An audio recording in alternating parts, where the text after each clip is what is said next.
So, one second, share screen. So welcome back, Jeff and Brenda. Lovely to have you back. Thank you. And, very impressed that you joined us.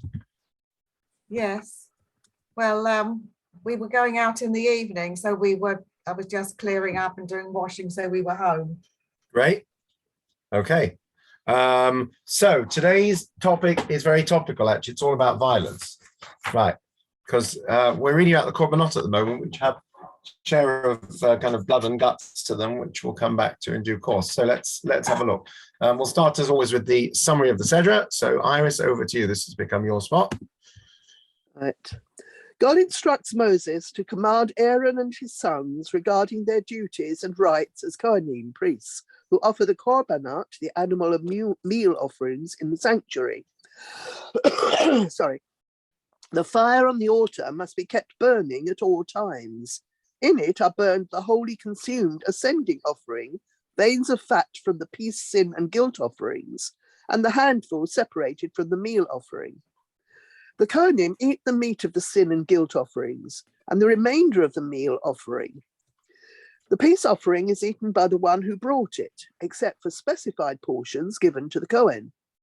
The holy meat of the offerings must be eaten by ritually pure persons in their designated holy place and within their specified time.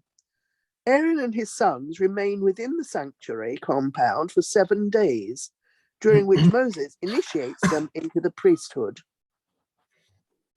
Okay, fine, thank you. So we're going to discuss why sacrifices and violence and the sacred. That's not sacred violence, it's violence and sort of bloodlust, which we're going to look at, and Judaism, basically. Okay, we haven't had sacrifices for 2,000 years, but the fact is they are a central part of Judaism.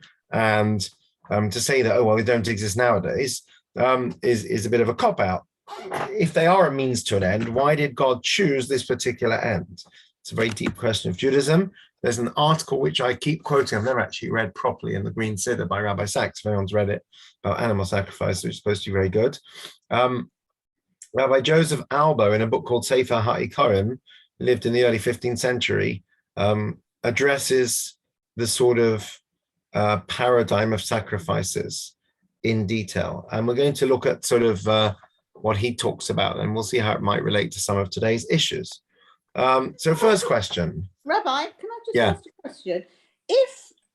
If Judaism and Hashem value life, which in any form, i.e. animal or human, then why would he expect it of us to kill an animal and offer it up to him? First question, do we value animal life the same as we value human life? The answer is no. We're not Hindus. We definitely have a commandment to be kind to animals, but we definitely recognize the killing of animals for meat or for food. So the answer is it's not quite the same. Number one, let's just be clear. And in fact, one of the issues is that we'll see that after the flood, we were allowed to eat meat. Until the flood, we weren't. And possibly a reason for that is for us to understand that we do rule over the animals. That doesn't mean that we should be abusive towards them, right? A dog needs to know who his master is. You make a mistake if you don't assert yourself over your dog, right? Now, the dog might be physically stronger than you, but you are asserting your place in the food chain. Doesn't mean you should be cruel to your dog, right? Or your child for that matter. But at the same time, there is a hierarchy. So there's definitely a hierarchy, and we're at the top of the food chain. I understand that. Yeah. Because now, kill an animal to feed yourselves if you're not a vegetarian. Okay. That is, but to actually physically kill an animal to offer it up. Well, let's just be clear, by the way.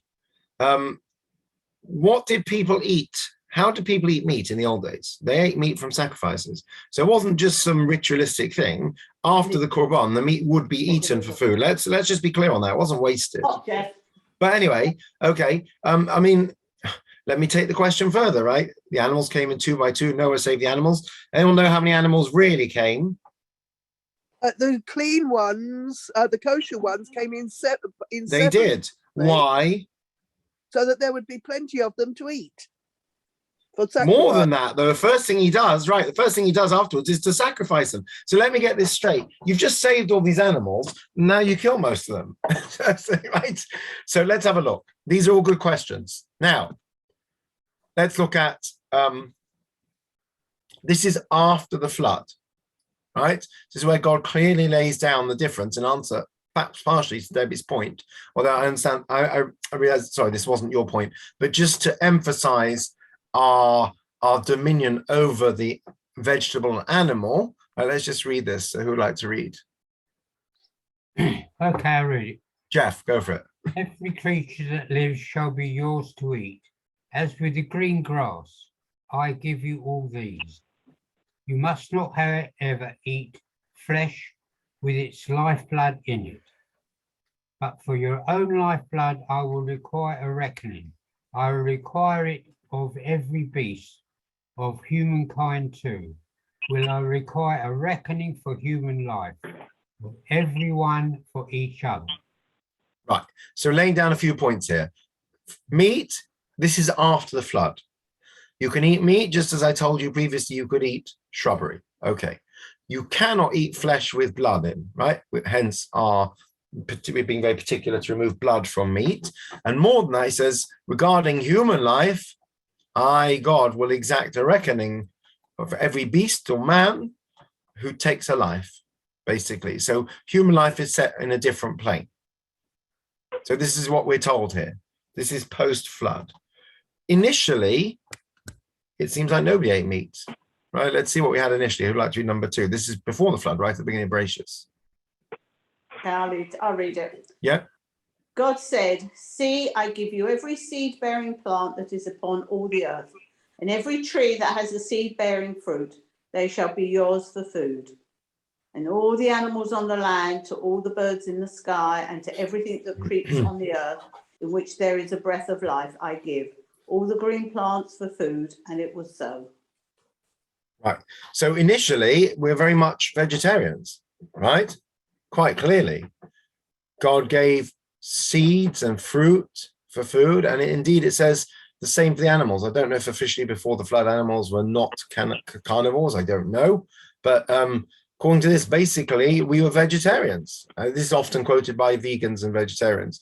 Until the flood, when the whole natural order changes, we are actually vegetarian. So the real question is, how do we get from a stage of being basically, nature-loving vegetarians to being bloodthirsty carnivores in every sense of the word, both man and beast, which is what we're told post-flood. We're told that human blood is still sacred, in the sense of not sacred like sacrosanct. You can't kill another person, but that we are allowed to eat meat. So what changes? A large part, according to the Albo in his Sefer Hikarim, he grapples with the whole issue of killing animals for food. He struggles with what is probably what motivates some people. Okay, people don't eat meat now because of, I don't know, greenhouse gases and carbon footprints and so on. But also some people just inherently feel uncomfortable eating something which was living, which has had to be killed in order to eat it, right? So let's have a look at the very first sacrifice. It might be a clue. What's the very first sacrifice recorded in the Torah? After the flood. No. It was Cain and Abel, yeah. Cain and Abel, and led to the first murder as well, right? What happens with Cain and Abel? They both bring offerings, right? Let's have a look. Right. So interestingly, because I think Cain was a hunter, right? Let's see what's going on. Who'd like to read? I'll read if you like. Yep. Once a time, Cain brought an offering to God from the fruits of the soil, and Abel, for his part, brought the choicest of the firstlings of his flock. God paid heed to Abel and his offering, but Cain and his offerings, God paid no heed. Cain was much distressed, and his face fell. So what's going on? Cain brings a vegetable offering. Abel brings the choice of his flock, and Hashem accepts Abel's offering. He rejects Cain's, right? And of course, this ultimately leads to murder. But before that, let's just see. right? And God had told us previously that we rule over the fish of the sea, the birds of the air, and every living thing on the ground. So Abel assumed, therefore, that the right thing to do as a gift to God is to bring an animal. Now, what was wrong with Cain's offerings? Interestingly, Rabbi Albo says that nothing inherently wrong with Cain's offering if he would have brought. It says that Abel brought the choicest of the flock. Cain brought mipri ha'adamah. Pri Adama is not the nice fruit. Pri Adama is the vegetables, right? He bought potatoes or whatever. It's not actually fruit of the earth, it's fruit of the soil. If you give someone a basket of fruit, I know you get like boxes of vegetables, you get a vegetable box. If I bought you a fruit basket with a radish and a potato in, it's not quite the same as, nice juicy fruit. So interestingly, Rabbi Albers mentions that maybe the issue is not that Cain didn't bring an animal offering. The offering he did bring was very like sort of what's the word? Uninspired. Basic, yeah. Anyway, what happens? Cain sees that Abel's sacrifice is accepted and his is not. What does he do next? Kills his brother. Yes? Why did he kill his brother? Jealousy. He was jealous. Are we given a reason he was jealous? So Rabbi Albo says very interestingly that Cain essentially killed his brother because it was essentially a human sacrifice. It was a devaluing of life. He says, okay, God, I brought you these vegetables, not good enough for you. You're saying that we can kill animals for offerings. You like that, apparently. You're a bit of a bloodthirsty God, I see. That my brother Abel brought you killed animals just to offer them to you, and you like that. So guess what? I'm going to bring it up a notch. I'll ratchet it up a notch.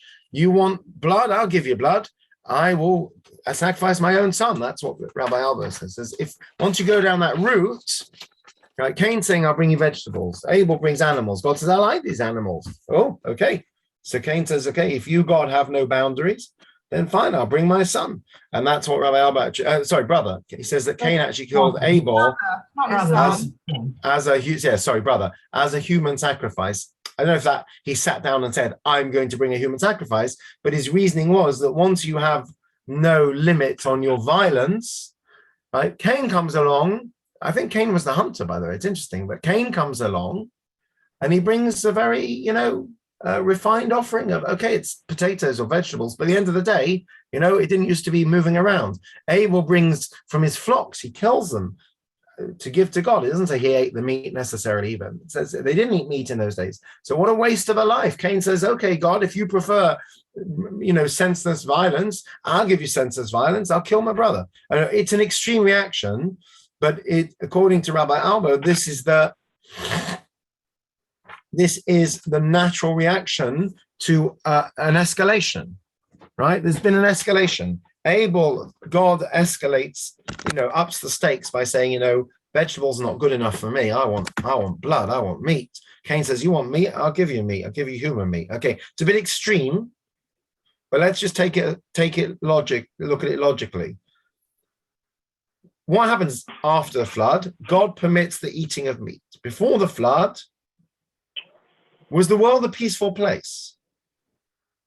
No. Definitely not. No. Well, no, right? What was the problem before the flood? Everybody just did whatever they wanted. Right. Let's see. Right. Bereshit 6. The earth became corrupt before God. The earth was filled with violence. In Israel, they love to comment that Hamas, which of course is a terrorist organization in the Chumash, means basically terror and destruction. I don't think that's why they call themselves that, but everything is beshert. So on the one hand, everyone's vegetarian, right? I'm not knocking vegetarians or vegans. So you do occasionally hear about militant vegans.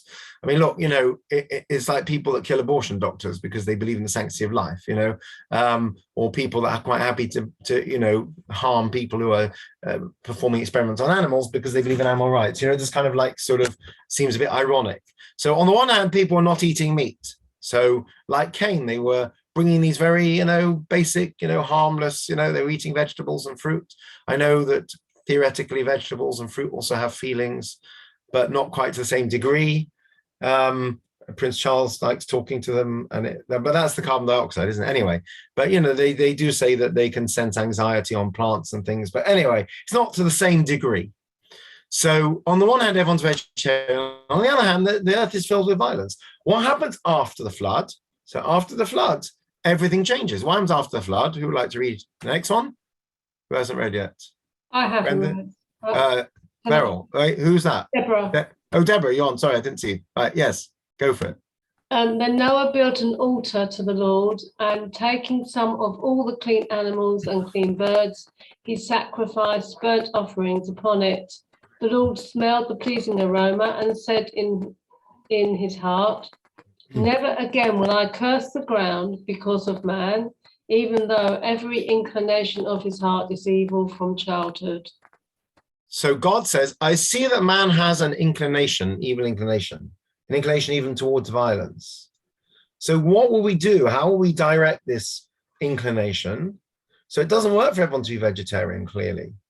So how about we will allow people to kill meat, animals for meat, but they cannot kill human beings.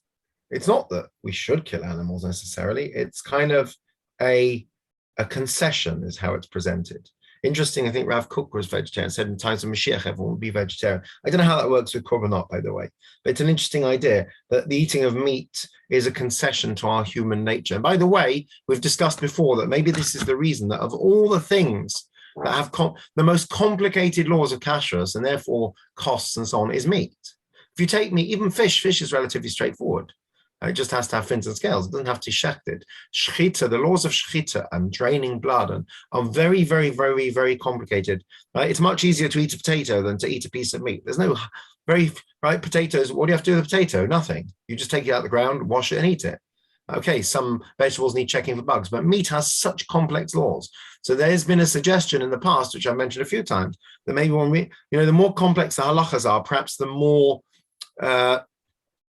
careful we have to be with that particular thing. So when it comes to meat, it's really easy to get it wrong and to accidentally have non-kosher meat. For meat to be kosher has to tick so many boxes. Maybe that gives you a hint about how, complex the eating of meat is. It's not something to be taken lightly. Eating potatoes, eating mushrooms, okay, just get on with it, drinking water, apple juice, whatever. But meat, maybe it's the same thing with wine as well. We learned at the wine tasting how complex the laws with wine are, because again, wine is a very refined product, which if you're not careful, can cause all kinds of issues of abuse, and therefore has to be that much more careful about kashrut. Maybe it's the same with meat, precisely because we're eating animal flesh, which could so easily go wrong in terms of how it affects us as people to be killing animals. That has to be done with great refinement and with very complex religious requirements, whereas a potato doesn't have that. So this is the classic explanation that post-flood, God says it's not working. The world's filled with violence, and yet they're not eating meat. So this is what we'll do. We'll channel their aggression. We'll let them kill animals for food, but not for cruelty. And we certainly won't let them kill human beings. It's an interesting perspective. I was just thinking about it. You sometimes hear about, people, somebody, someone somewhere, let's say in a deprived neighborhood has set up a boxing gym for kids. Well, wait a minute, boxing involves punching people, but it's a channeling of aggression.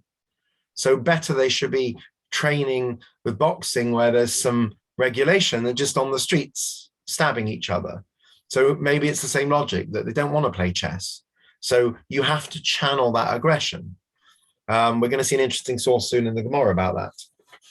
So one thing that struck me, Rabbi, did God eat meat? Because it often said it was a pleasing aroma. I mean, he used to like the smell of meat. Wow. What makes it a pleasing aroma? Right? The prophets say constantly that God says, I don't want your empty sacrifices. So I would venture to say that obviously, by the way, the smell of cooking meat is nice, but I mean, the smell of a lot of meat is quite unpleasant. Presumably the reach nichayach, which we talk about, etc., which is the pleasant aroma, presumably goes beyond the physical smell. So, for example, when the prophets say constantly, I don't want your empty sacrifices, you bring your sacrifices and yet you sin and all the rest of it, or, you bring your sacrifice and yet you have no respect for each other. So maybe the reach nichayach is only, you say to your kids, I love watching you guys play so nicely. It's not the playing, it's the fact that they're doing it together. It's beautiful to watch you helping each other with your homework. Is it the technical process? Of course, to some degree, yes, but it's more the brotherhood and the unity. So if korbanot, as we understand them, which is there a paradigm for, we learned last week about giving up and suppressing our animal urges. And now we're saying that it might be a way of channeling one's natural kind of aggression, that better it should be channeled into eating meat than hurting people. Then the reach nechach, the pleasant aroma, presumably would be that you've done this korban in the right way, not that it has a particular smell to the meat, I would think. So when God says he sends the pleasing aroma is the fact that Noah has brought these sacrifices, and God says, I will never again curse the ground because a man who has evil inclinations in his heart. So we will channel his evil inclinations, we'll channel his animal desires into permitted ways.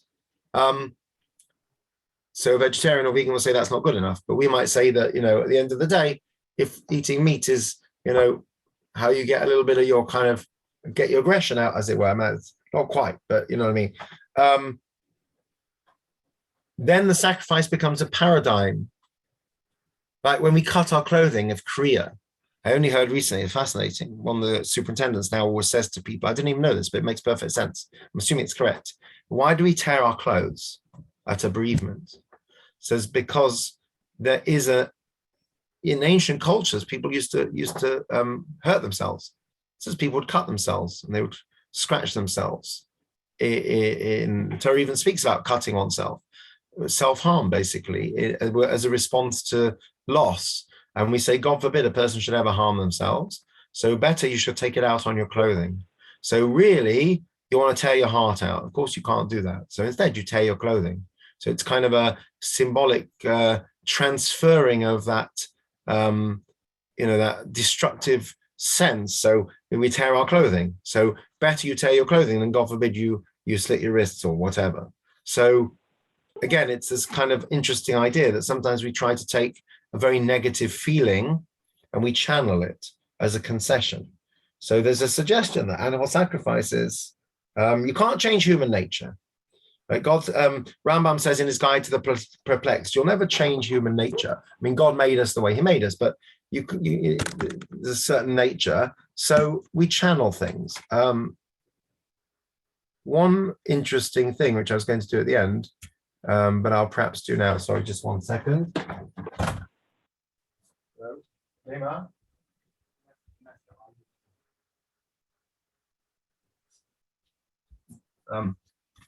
I'm going to skip number 14 because this one really fascinates me. Do you remember we had a share a while ago we did about people being born on different days of the week and whether we believe in that kind of thing? Do you remember that?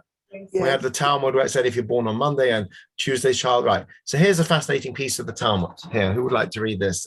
I'll do this at the end, but I'll do it now because it's relevant to the whole discussion. Who hasn't read yet? Anyone? Oh, we're back to you, Iris, I think. Would you like to read? One who was born under the influence of Mars will be one who spills blood. Rav Ashi says he will be either a bloodletter or a thief, or a slaughterer of animals, or a circumciser.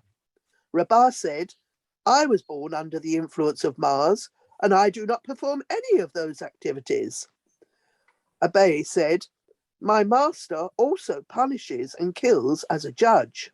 Okay, so without getting into all the astrology at this point, but it says that a person who was born with certain, whatever, under Mars is the red planet, by the way, this is why. But anyway, there's a certain time in the day that Mars is in the ascendancy, whatever. It says certain people will be born with a predisposition to violence, right? What do you do if someone is a naturally aggressive or violent person? So Rav Ashi said he'll either be a bloodletter or a thief, or a slaughter of animals, or a moel. What's a bloodletter? In the old days, they used to go and, right, they would stick needles in you and draw blood, right? People believed that bloodletting, that's why they had leeches, right? That bloodletting was good for your health, to drain your blood. I don't know how much they would drain. But so, right, or to put it into modern terms, you can't, if you're squeamish, you can't be a moel or a surgeon. So it says a person who has, there is such a thing as a bloodlust, person who has a lust for violence. Now, such a person will either become basically a doctor or a mohel or a shochet, all of whom have to draw blood, right? So you have to have a certain kind of tendency to be a shochet. You can't be timid if you're a shochet, but at the same time, it's holy work, right? It doesn't make you a barbarian. Whereas if you're a thief, obviously, and you're violently attacking people, that makes you a barbarian. So the same instinct can be channeled into different things. Right? Maybe coming back to my example with the boxing gym. Then Rabbah said, I was born on the influence of Mars, and I don't do any of those things. Abaye said, but you're a Dayan, and a Dayan sentences people to death. So that also would be okay, we don't have death penalty now, but again, that would be so you could say, are you going to be a hunter? Or are you going to be a murderer?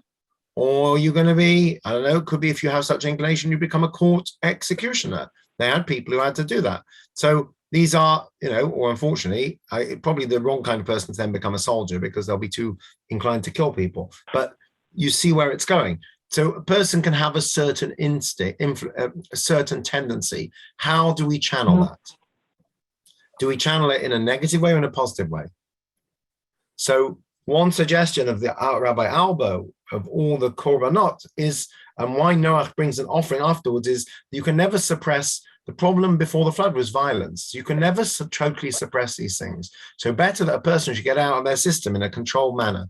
He says that's basically what the korbanot were. It's an expression of a certain natural human bloodlust. Let's see what René Girard, never heard of him till I saw Rabbi Sachs quotes him. He was a he was French-American. He was a philosophical anthropologist and literary critic. He wrote books called Violence and the Sacred, The Scapegoat. Right? The scapegoat, same thing. Why do we throw a goat off a cliff? Right? What's that about? As the answer is, again, it's a controlled expression of our most base desires in some ways. So this is what he says about violence. Let's have a look. Who wants to read? I think it's my turn. Jeff. Internal violence. Decisions, rivalries, jealousies, and quarrels within the community. Sacrifices are designed to suppress. The purpose of the sacrifice is to restore harmony to the community, to reinforce the social fabric. Everything else derives from that. I was driving to Sam Hill yesterday. I saw a truck with a hog roast thing on the back. I thought, you're in the wrong neighborhood. You're not going to do much business here. But, you see these, I don't know, we used to go to Henley Regatta and you'd see these, these big spits with a sort of half a pig on it. It's not very nice.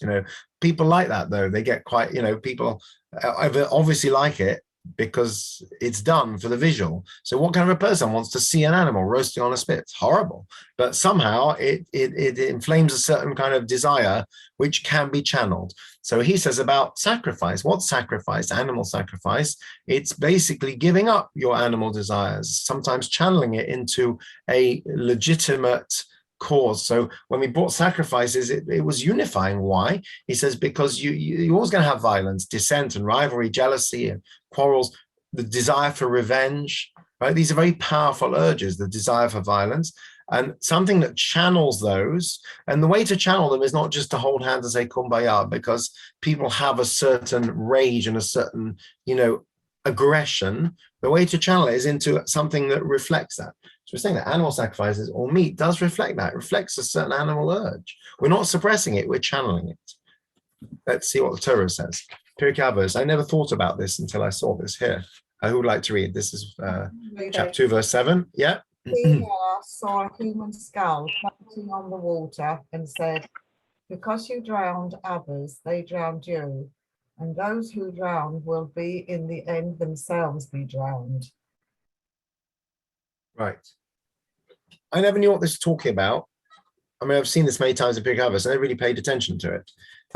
The suggestion of the commentaries is that it was somebody that murdered somebody. And basically, because you drowned others, they drowned you. And those who drowned you will in the end themselves be drowned. It's a cycle of violence. Okay. Just because you see a human skull doesn't mean that the person was guilty. But from this quote, you drowned others, it seems that this person was themselves a killer. So basically, the worst kind of violence is when you have vengeance, right? It becomes a cycle of violence, never ending. When people look at the Middle East, they don't understand that you have a society that's based on tit for tat violence and revenge. And because years ago somebody insulted somebody else, all these honor killings, all of it is based on this kind of vengeance. And no matter what the cost, tit for tat. The idea of a sacrifice is to take that and channel it and say, well, wait a minute, instead of us all attacking each other, let's focus it onto. So the scapegoat was, in essence, was a channeling of that, for example. So why don't we have sacrifice in modern society? The answer is because there's another way to, if you're trying to avoid gratuitous violence, and particularly kind of vengeance and tit for tat and endless cycles of violence, so I guess animal sacrifices would have been one way to channel people's aggression, but there's another way as well. Let's see what our friend Girard says again, who wants to read. I'll read. Yeah. Vengeance is a vicious circle whose effect on primitive societies can only be surmised. For us, the circle has been broken. We owe our good fortune to one of our social institutions above all, our judicial system, which serves to deflect the menace of vengeance. The system does not suppress vengeance, rather it effectively limits itself to a single act of reprisal, enacted by a sovereign authority specializing in this particular function. The decisions of the judiciary are invariably presented as the final word on vengeance. Right, and indeed, we don't believe in vigilante justice, right? So what does society do? Society says, of course, you want justice, right? Justice replaces vengeance. I want justice for the victims. I want justice for so-and-so. Justice is achieved how? Not by breaking the law, but rather within the law. And of course, when the system doesn't work, people get upset. They say there's no justice, right? So the judicial system isn't really a means of retribution, but it substitutes, and not only does it substitute, but it proscribes acts of violence. It's not allowed. We rely on the justice system to basically, when you talk about avenging someone's death, the way you would do that in a civilized society is by making sure that the victims are brought to perpetrators are brought to justice, right? So, a lot of discussion around Nazi war criminals is about their being brought to justice. Some of them were sentenced to death. That's not saying what it's about. It's about justice being seen to be done.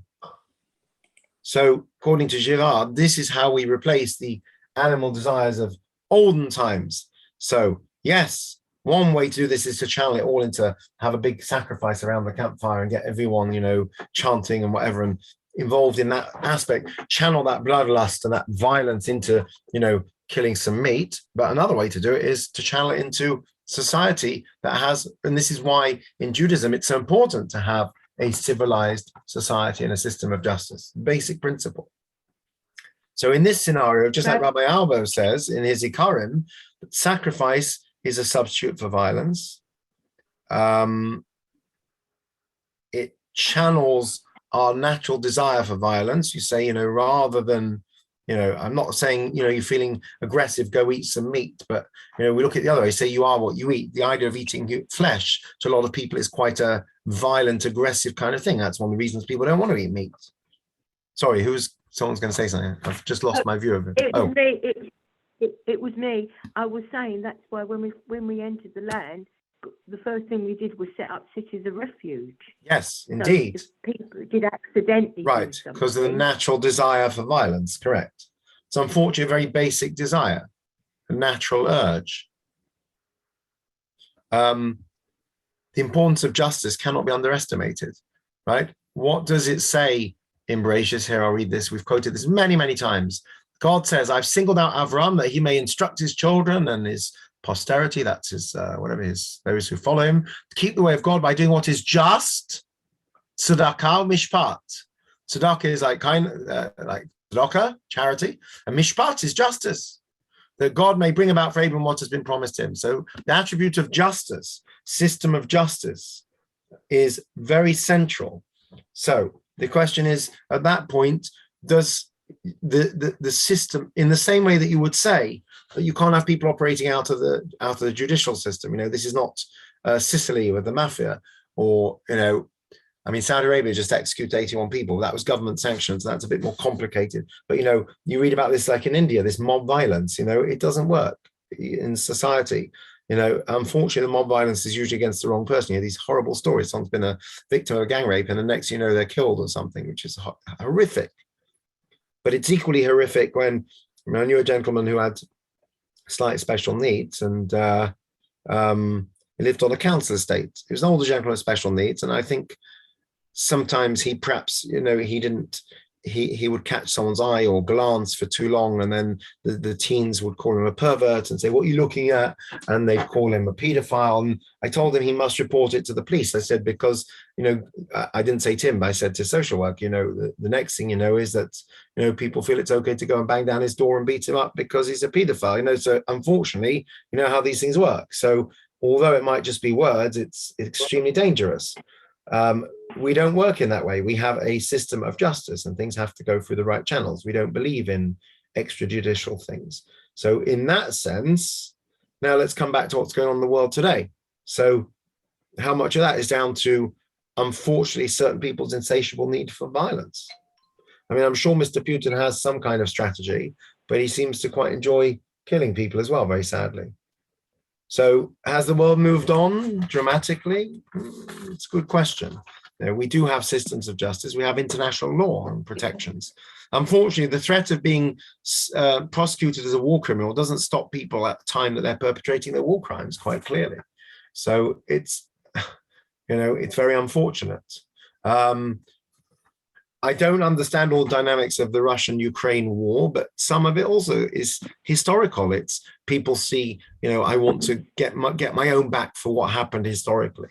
Let's have a look at this gentleman is called, what's his name? Michael Ignatieff, probably Jewish, wrote a book about war. Here we go. Thanks to Rabbi Sachs again. Who wants to read? Who are we up to? I'll carry on if no one wants to. Yeah, please. Okay. The chief moral obstacle in the path of reconciliation is the desire for revenge. Now, revenge is commonly regarded as a low and unworthy emotion. And because it is regarded as such, its deep moral hold on people is rarely understood.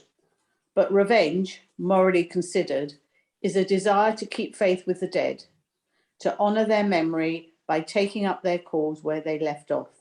Revenge keeps faith between generations. Right. So revenge, when you talk about revenge, we think about killing people and things, but people sometimes, the greatest revenge against the Nazis is to raise Jewish grandchildren. That's a spiritual revenge, right?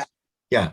This cycle of intergenerational recrimination has no logical end, but it is the very impossibility of intergenerational vengeance that locks communities into the compulsion to repeat. Right, lots of long words there, but basically, like if you look, for example, at the Middle East, right? There was there's an organization of Israeli and Palestinian mothers. I can't remember what it's called. They're basically for peace, and they say, enough already. We've all lost sons, and saying, he started it is not the answer. Now, that's a gross oversimplification, but in many conflicts, that's often the problem. That no one can even remember what it's about anymore. But you have you'll have ethnic conflicts where people have been at war for centuries, and this one massacred that one, and that one killed this one, and this one killed that one's great-grandfather, and it's never ending until someone says we're going to put a stop to this. Yeah. Reconciliation has no chance against vengeance unless it respects the emotions that sustain vengeance, unless it can replace the respect entailed in vengeance with rituals in which communities once at war learn to mourn their dead together. And I think that's the Jewish response to most things. When we talk about, if we use the phrase even vengeance or revenge, we often use it in a more general sense. Like we're going to open more Jewish schools. We're going to, do more outreach as a response to anti-Semitism. Our revenge against anti-Semitism is to be more Jewish. We've quoted before that when somebody is murdered, the phrase we use in Hebrew is Hashem Yikom Damo. You often see the phrase HYD, you'll see after someone that's been murdered. HYD in English or Hey Yodal in Hebrew means Hashem, God, Yikom will rise up basically, or will avenge. Sorry, no, Yikon, Nakamai is revenge. Sorry, yes, will avenge Damo, their blood. So what kind of a person says God should avenge their blood? But what we're saying is it's down to Hashem, not us. So it's not for us to go out and massacre people because they started it with us, but rather God will find a way to take care of it. That's surely a much better way than saying it's down to human beings. So all the laws of sacrifice tell us that number one, violence unfortunately is part of human nature. And particularly if you have the kind of situations you have in conflict, or where we have history where people want revenge and becomes not just violence, but vengeful violence and tit for tat and so on. You can't. So should we all be vegetarian, vegan, and hold hands and show free love and not kill animals and never be violent in any way? Maybe in an ideal world, but we don't live in an ideal world. So better that we redirect our instincts than to lose human beings given a choice. And what's the real alternative to sacrifices? So let's look at Amos. He says, even though you bring me, this is one of the things I said, there's so many like this in the prophets. Even though you bring me your burnt offerings and your grain offerings, so it's not even just the meat, it's the grain offerings, I will not accept them, says God. Let justice roll down like a river and righteousness like a never failing stream. Right? God says, what I really want, I don't want your meat and your grain, your animals. I want justice. I want righteousness. Tzedek u'mishpat, we just quoted this. So if your sacrifices are sincere and they're accompanied by righteousness and justice, then great. If not, then you've totally missed the point. You've totally missed the point. And then, yes, it is just gratuitous violence. So everything's bashert. We don't have animal sacrifice nowadays, but even when they did, the idea wasn't that you like killing animals. The idea was, but for the grace of God go I, and I want to sacrifice my own animal instincts. And basically, this is a little way of, better this than, mob violence in the streets. So if you're just going to go around killing animals, right? Hunting, by the way, is definitely wrong in Judaism. If you're just going to, fox hunting rather, sorry, but it's not for meat. If you're going to go around just killing animals, absolutely not. No. If that's what your sacrifices are there, then God says, I don't want them. So the question you might ask is, we've said that eating meat has very complex halachas because it's such a responsibility of eating something that was itself living and breathing, as opposed to just eating a plant. In the times of the Korbanot, would we take this into account? That if you accept the premise of animal sacrifices for now, but to bring an animal sacrifice, you have to be on a very refined level, because if you're not, then you're just killing animals for no reason. You have to be at the stage where you have justice and righteousness. And this is just an outlet for your animal instincts. Otherwise, you're in serious trouble. So I don't know the answer to that. I think it's a good question we could ask. And certainly it's interesting. One of the things they're talking about this Project Dorot is, reducing your meat consumption. I don't know about anyone else. We only eat meat once or twice a week, max. On Shabbos, Yom Tov, maybe once a week. We don't eat meat every day. It's a hassle. It's expensive. It's separate dishes. But the reason is an environmental one. But I would add to that what I've always said, which environmental doesn't just mean your physical environment. It means your spiritual and moral environment as well. And maybe we should realize that it's an awesome responsibility to eat meat and everything that represents symbolically. And it's not one we should take lightly, basically. Anyway, back to this example again. This is a good paradigm for life in general. It's like everything in Judaism, that you can have something which potentially is destructive, and it's how you use it. Right? Alcohol can cause great misery, can also cause happiness. Money and wealth can cause misery, it can also cause happiness. Right? Even meat, let's go back to meat. You see a nice steak in the shop, you can either buy it, take it home and, eat it like an animal, tearing away at it, or you can cook it nicely and serve it for Friday night dinner as part of your Shabbos meal in a refined manner. So, I like eating sweets and chocolate. Again, you can take it to extremes, everything in moderation. It can be used abusively, like kids have too many sweets and they misbehave. Or on the other hand, it can help you to, you're getting tired. You have a couple of sweets, give you a sugar rush. So anything, basically. So, right, there we go. Any questions? You said about hunting just now. Yes. Is hunting for meat permissible? If hunting for meat was genuinely done, where you went to hunt an animal, you would have to shecht it, of course. I don't know how that would work.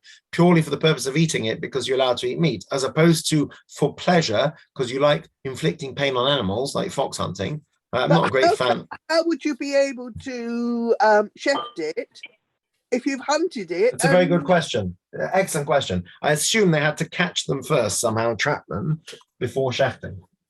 Or So they it's didn't. not Or the actually other hunting, it's well, trapping. well, the other explanation, of course, is that we sometimes say they didn't shecht meat. One of the reasons for having milk at Shavuos was that they didn't know the laws of shechita because that wasn't given until Mount Sinai. It's a bit problematic that because Noah obviously shechted the animals, so they had some kind of killing. But basically, yes, I don't know how it would work. But certainly hunting, I assume that the correct way to hunt animals and shecht them, you would have to somehow trap the animal, however you would do that. Yeah, What so, about- so it wouldn't actually be hunting, it would be trapping rather than hunting. Because hunting, Presumably, yes, because if you're, presumes yes, you- bow, you spears, shoot things at right, it. which would be problematic from a kashrut point of view, correct? What happens about You couldn't eat killing? it anyway. Sorry? You couldn't eat wild animals that you have to trap, could you? You couldn't eat them. You're not allowed to. Not sure. Good question. Well, if they were kosher animals, like a deer, No, I think, yeah, no, of course. No, yeah, 1 second. Deer would always be wild. What Generally. about but they're On sh- kosher animals. You though, can't aren't trap they? them on Shabbos, he said. right? Sorry, What someone else about- had it. What about if you trap or you kill a mouse or a rat? Now, okay, you're not going to eat them, but you're No, no. still. So you're allowed to kill rodents that are pests that are potentially dangerous or unhygienic or cause distress. We learned this in Hilchos Shabbos. You can't kill a fly just because it's annoying you on Shabbos. But more generally, flies carry disease, mice carry disease. I just learned even squirrels carry disease, evidently. So to trap them again, you should really do it in a humane way. Traditional mouse traps, I'm not sure they're very humane. I mean, we have all these electronic ones. They step on the plates and they basically get zapped.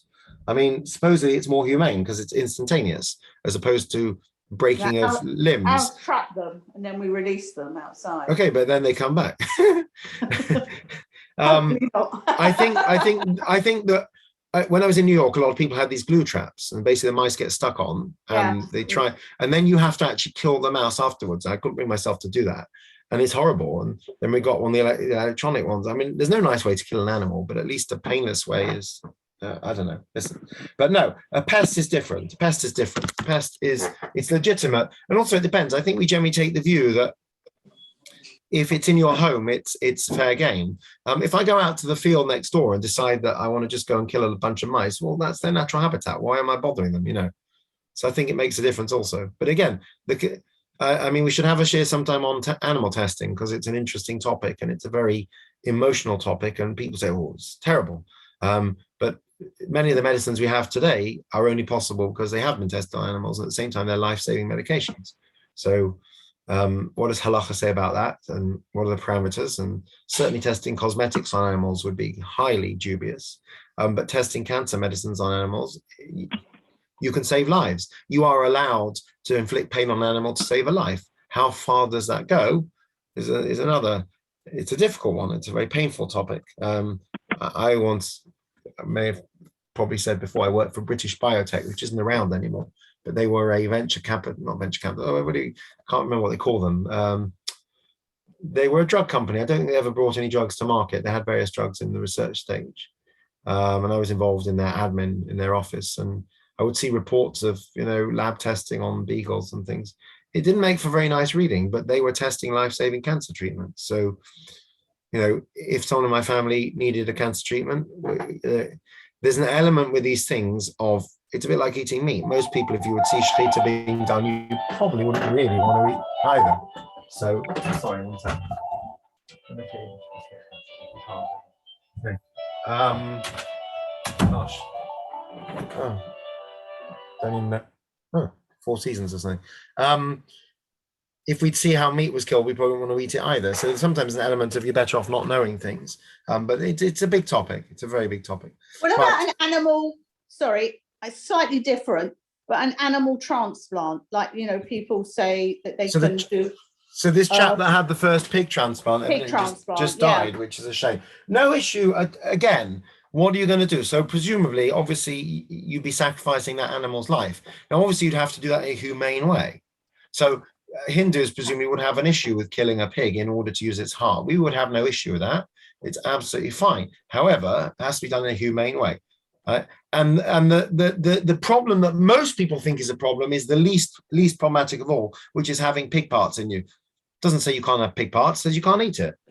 People have pigskin gloves. You can certainly, first of all, it's life-saving. Second, it's not even a question because you're not eating it. The prohibition is not to use pigs, it's to eat them. So in theory, if a body part from a pig, I mean, I suppose there might be a question around things like tuma and things like that. I'm not sure how that works, but again, it's life-saving. No issue whatsoever. I don't know how Muslims feel about it, but for Jews, there's no issue at all. Muslims are a bit more kind of like, they don't even want to touch pigs or be near them, you know. You're allowed to touch a pig if you want, just can't eat it. So yeah, there's a lot of noise about that, which is probably not an issue. Okay, just a query. Yeah. Oh. But I don't know what they do with the animal, but first of all, in order to get the organ, they'd have to presumably very carefully keep it on life support in some way and presumably euthanize it. Look, I mean, unfortunately, animals get put to sleep and it's seen as humane. You know, people have to put animals to sleep. Presume it's done in a humane manner, and that's very important. But they have to doctor the pig beforehand, Rabbi. They have to make it neutral, to make it not have whatever. So they breed them to do this. It's that bred for it. Right. So I don't know all the ins and outs of it, but there's a big dispensation for saving of life, right? In the same way you can break Shabbos, you can inflict a certain amount of harm on an animal to save a human life, but it shouldn't be done gratuitously. And if you don't like that, fair enough. But you know, if your life was at risk, you might well be quite happy to have medicine to test on animals. It's all relative. Right. Okay, everyone. Nice. Welcome back to the Bendons. Thank you. And Brenda, when do you want to pick up your deliveries? I come about 12:15 this morning. Yeah, perfect. Okay. All right. Yeah, fantastic. Thank you very much. Yes, I'm gonna leave here at 12. All right, brilliant. I'll let them know. All right, everyone, have a lovely. We're doing ours tomorrow morning. Yes, thank you very much. All sorted, all ready for you. Okay, Right. thanks, everyone. Does the shul give us a subsidy for petrol? Is that? Give us something towards the pig. Thank you, Rabbi. Well, yeah, they're saying now that petrol reclaim rates for HMRC should go up as well because they're not reflective of reality. Right. Have a good week, everyone. And you, thank you. Thank you, Rabbi. Bye. Yeah, bye.